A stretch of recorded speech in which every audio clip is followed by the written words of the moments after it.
فطرت واپس اپنے دفتر پہنچ کر سر پکڑ کر بیٹھ گیا۔ اس کی سمجھ میں نہیں آ رہا تھا کہ اس کا قصور کیا ہے۔ سرکاری کاموں کی حد تک وہ ٹھیک ٹھاک چل رہا تھا، لیکن غیر سرکاری اور اضافی کاموں کے لیے ہر طرف اسے جھاڑنی پڑ رہی تھی۔ قبل اس کے کہ فطرت کسی نتیجے پر پہنچتا، شمسی پھرتا پھراتا اس کے پاس چلا آیا۔ کہنے لگا، کیوں بھائی، بڑے فلسفیانہ موڈ میں بیٹھے ہو؟ خیریت تو ہے؟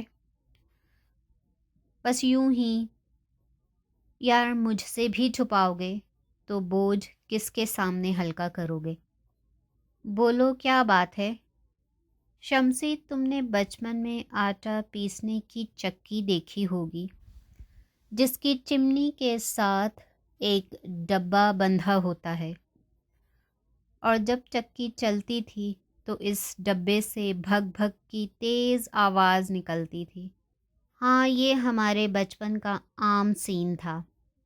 اور تم نے اینٹوں کے بھٹی کی چمنی بھی دیکھی ہوگی، جو چپ چاپ آسمان کی طرف منہ اٹھائے سارا غبار دھوئیں کی شکل میں اوپر پھینکتی رہتی ہے۔ ہاں، ایسی چمنیاں اسلام آباد کے ارد گرد بھی نظر آتی ہیں۔ لیکن تم کہنا کیا چاہتے ہو؟ میں محسوس کرنے لگا ہوں کہ میں ایک ایسی چمنی میں بدل گیا ہوں جو نہ آٹا پیسنے والی چکی کی طرح بھگ بھگ کر سکتی ہے اور نہ بھٹی کی چمنی کی طرح دھواں باہر پھینک سکتی ہے۔ بس ہر شے اندر ہی اندر، ہر غم و اندوہ اندر سہتے رہو، سلگتے رہو، مگر بولو مت، چپ چاپ رہو۔ لیکن فطرت، یہ صرف تمہارا مسئلہ تو نہیں، یہ تو ہر انسان کا مسئلہ ہے۔ اپنے اپنے حالات میں، اپنے اپنی جگہ، ہر شخص تنگ ہے، پریشان ہے، اداس ہے۔ میں کب کہتا ہوں کہ میں اس عذاب میں تنہا ہوں، یا صرف میرے اندر جہنم دہک رہا ہے؟ میں تو زندگی کے بارے میں عام بات کر رہا ہوں۔ تمہیں یوں محسوس نہیں ہوتا کیا؟ ہوتا ہے، میں بھی بنیادی طور پر آرٹسٹ ہوں، لیکن مجھے عملی زندگی کا آغاز کیے 10 سال ہو گئے ہیں۔ میں اپنا رویہ خاصی حد تک بدل چکا ہوں اور اب بہت آرام سے ہوں۔ ہاں، لاہور میں پروفیسر سعید بھی یہی مشورہ دیتے تھے۔ میں ان کے کہنے پر کچھ عرصہ گاؤں بھی چلا گیا، تاکہ ہنگاموں سے دور اندر کی بتی کو گل کر دوں، ضمیر کے کیڑے کو مسل دوں۔ لیکن میرے اندر کوئی ایسی شے ہے جو مجھے کمپرومائز کرنے نہیں دیتی۔ میں اس بے نام، بے نشان، بے وجود شے کی تشریح نہیں کر سکتا۔ میں اس کا نام لے کر اس کی شناخت بھی نہیں کر سکتا، لیکن کچھ ہے، اسے تخلیقی آگ کہہ لو، اسے ضمیر کی چبھن سمجھ لو، اسے انا یا عزت نفس کہہ لو، کچھ بھی نام دے لو، لیکن ایک تڑپ ہے، ایک لگن ہے، ایک آگ ہے جو مجھے سرنڈر کرنے نہیں دیتی۔ پتہ نہیں کیوں مجھے محسوس ہوتا ہے کہ اگر میں نے سرنڈر کر دیا تو میری پیدائش کا مقصد فوت ہو جائے گا،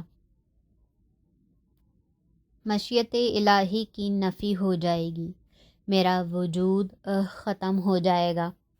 یہ سب باتیں اپنی جگہ صحیح ہیں، لیکن یاد رکھو تم ایک بیوی کے شوہر اور 2 ننھے منھے بچوں کے باپ ہو۔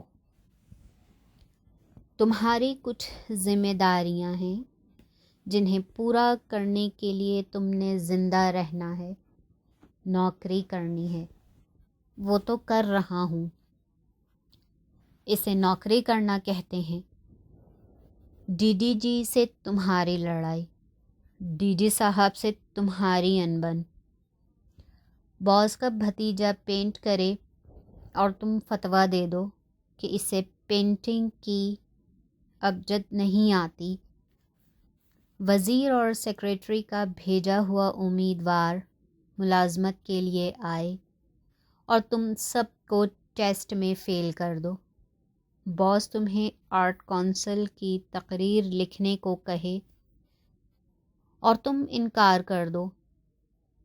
یہ نوکری کرنے کے طریقے ہیں۔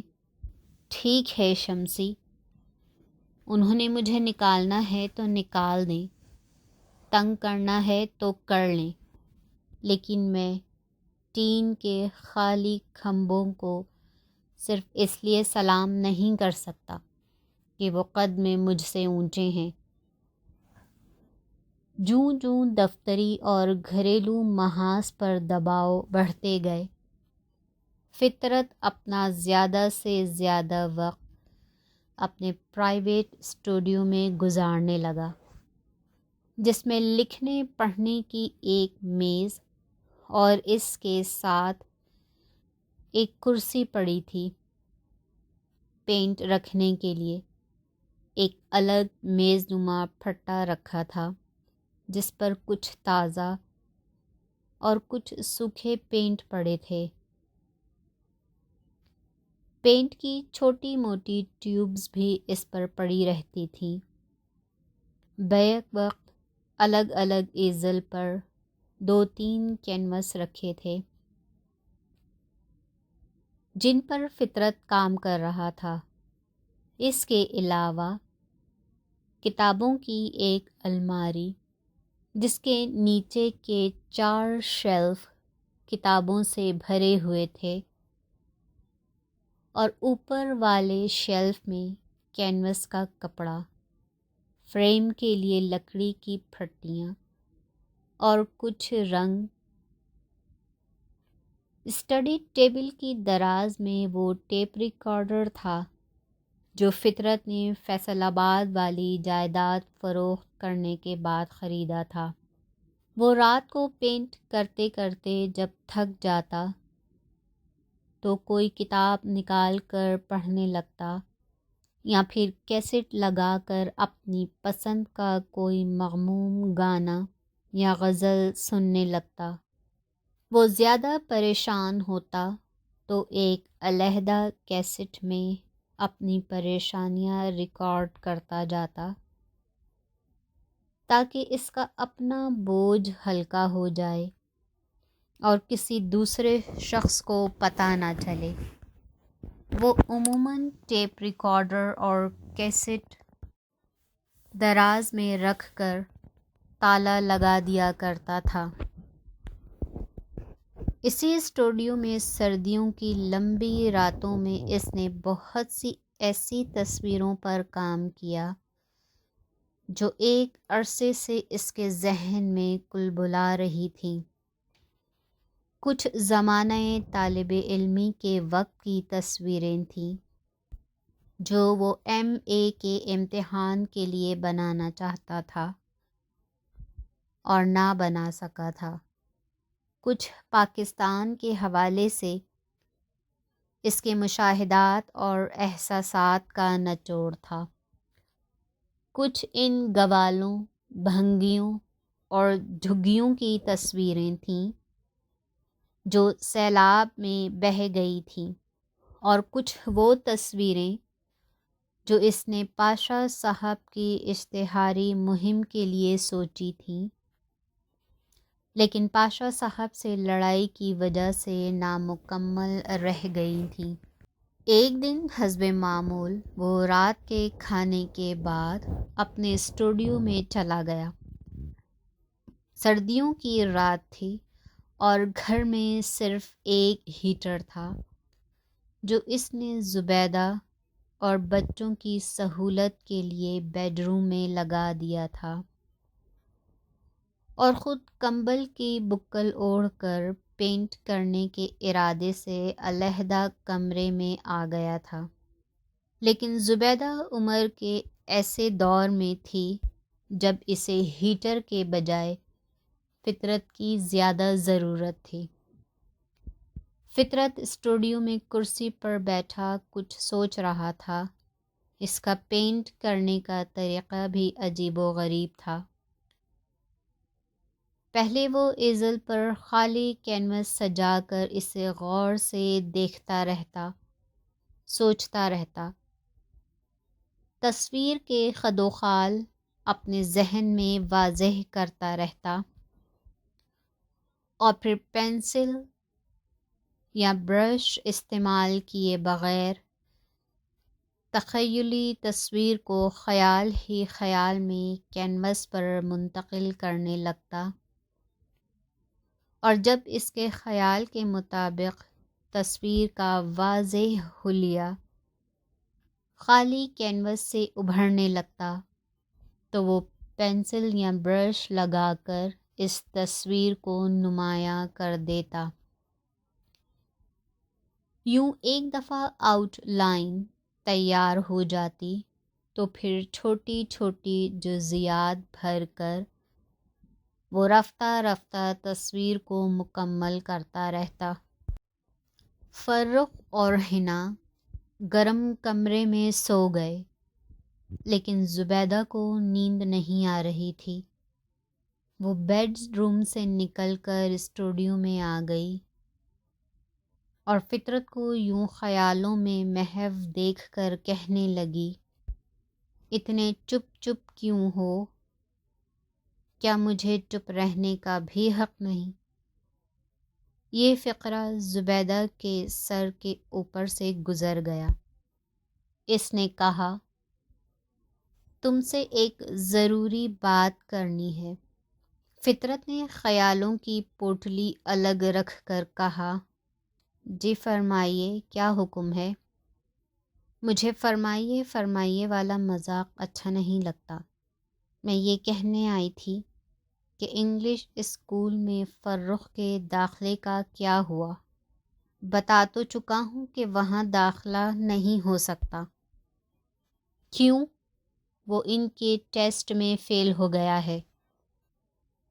پہلی جماعت بلکہ کچی پہلی کی بات ہے، فیل پاس کا تو صرف چکر ہے۔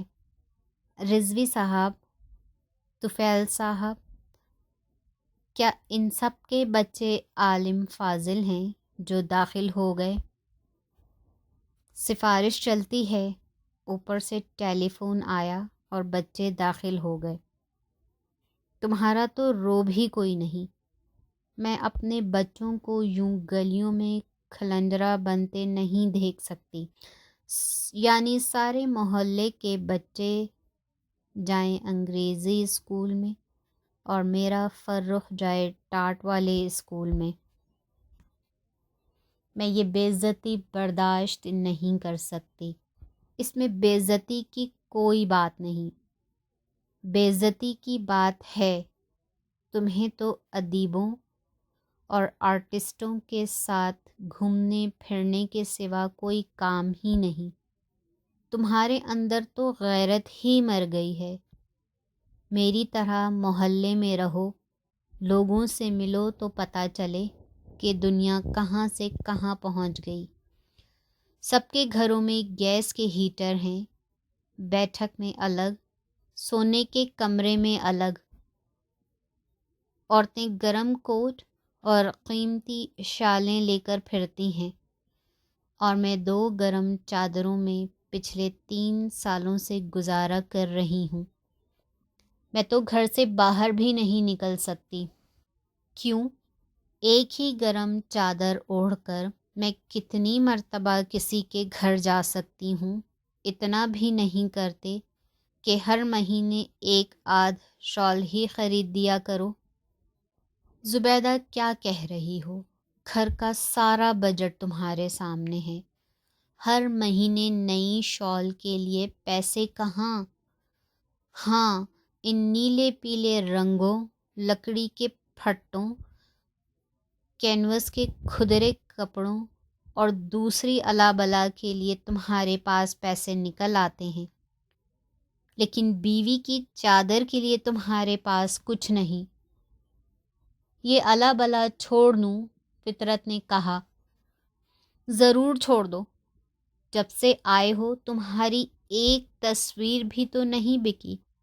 کبھی کمال صاحب اٹھا کر لے گئے، کبھی کسی کو خوش کر دیا، کبھی کسی کو۔ بس ایک بیوی بیچاری ہے جس کی خوشی کا تجھے کوئی خیال نہیں۔ تو چھوڑ دوں یہ سب کچھ؟ میں تو یہی کہنے آئی تھی کہ تم نے گھر میں ایک کمرہ خواہ مخواہ خراب کیا ہوا ہے۔ کوئی مہمان آ جائے تو چارپائی بیٹھک میں ڈالنی پڑتی ہے۔ کہو تو کل یہ سب کچھ اٹھا کر جمعدار کو دے دوں اور صفائی کر کے اپنی شادی والا پلنگ یہاں بچھا دوں۔ فطرت کے اندر ایک زبردست ابال آیا۔ زبیدہ، خدا کے لیے کچھ خیال کرو، میرے لیے باہر بہت سے دباؤ ہیں، تم اس گھر کو تو پریشر کوکر نہ بناؤ۔ Pressure cooker? اس گھر کی قسمت میں پریشر کوکر کہاں؟ میں تو گاؤں میں بھی گیلی لکڑی پھونکتی رہی، یہاں بھی مٹی ہانڈی میں ڈوئی ہلاتی رہتی ہوں۔ کوکر ہو تو میرا کام کتنا آسان ہو جائے۔ زبیدہ کا یہ رویہ فطرت کو پاگل بنانے کے لیے کافی تھا، لیکن وہ ہر بات سہ گیا۔ اس نے حسب معمول کمبل کی بکل ماری، کانوں کے گرد مفلر لپیٹا اور آدھی رات کو اسلام آباد کی سنسان سڑکوں پر نکل گیا۔ زبیدہ کو پتہ تھا کہ وہ گھوم پھر کر رات کے کسی نہ کسی حصے میں یا صبح تک واپس آ جائے گا، اس لیے اس نے یوں اچانک باہر نکل جانے پر اسے نہ پہلے کبھی ٹوکا تھا اور نہ آج روکا۔ فطرت اپنے غم اسی بکل میں چھپائے موسم سرما کی ٹھنڈے رات کو اسلام آباد کی سڑکوں میں پھرتا رہا اور صبح کی اذان سے ذرا پہلے واپس گھر آ گیا۔ ایک دن اچانک فیصل آباد سے فطرت کا پرانا کلاس فیلو نواز پہنچ گیا، جو اس کے ساتھ کافرستان بھی جا چکا تھا اور فطرت کے قریبی دوستوں میں شمار ہوتا تھا۔ فطرت اسے خندۂ پیشانی سے ملا، اس کی خاطر تواضع کی، اسے اپنے پاس ٹھہرایا اور اس کے آنے کا مقصد پوچھا۔ یار، سچ پوچھو تو آیا تو کام سے ہی ہوں۔ ہاں ہاں کہو۔ یار، تمہیں معلوم ہے نا کہ ہمارا ٹرانسپورٹ کا کاروبار ہے۔ آج کا نہیں، کئی سالوں سے ہے، لیکن اب سرگودھا میں نئے DIG آئے ہیں۔ میری سمجھ میں نہیں آتا کہ یہ شخص چاہتا کیا ہے۔ ہم نے ہر طرح اسے خوش کرنے کی کوشش کی ہے، لیکن وہ کسی طرح قابو نہیں آتا۔ مسئلہ کیا ہے؟ مسئلہ یہ ہے کہ ہماری جو گاڑی اڈے سے نکلتی ہے فٹ چالان کر دیتا ہے۔ وہ ہر وقت کہاں ہوتا ہوگا؟ اس نے خود چالان کیا کرنا ہے، اس کے چمچے ہیں۔ SSP ٹریفک ہے، ٹریفک انسپیکٹر ہے، ٹریفک سارجنٹ ہے، پتہ نہیں کیوں وہ سب ہمارے پیچھے پڑ گئے ہیں۔ چالان، جرمانہ، بلکہ دو، ایک تو ہمارے روٹ پرمٹ بھی معطل کر چکے ہیں، وہ تو ہماری روزی پر لات مار رہا ہے۔ میرے لائق کیا حکم ہے؟ بس یار، اونچی جگہ پر بیٹھے ہو، اسلام آباد میں رہتے ہو، کوئی ٹیلی فون کھڑکاؤ، تاریں ہلاؤ، اس الو کے پٹھے کو ایسی ڈانٹ پلاؤ کہ چھٹی کا دودھ یاد آ جائے۔ فطرت سوچ میں پڑ گیا۔ اس نے اپنا دماغ ہر طرف دوڑایا، لیکن اسے کوئی دوست یا واقف کار نظر نہ آیا جسے وہ یہ کام سونپ سکے۔ اسے کہا، یارا نواز، تم پہلی دفعہ کام لے کر آئے ہو، اور وہ بھی ایسا جس کا تعلق وفاقی حکومت سے نہیں، صوبے سے ہے۔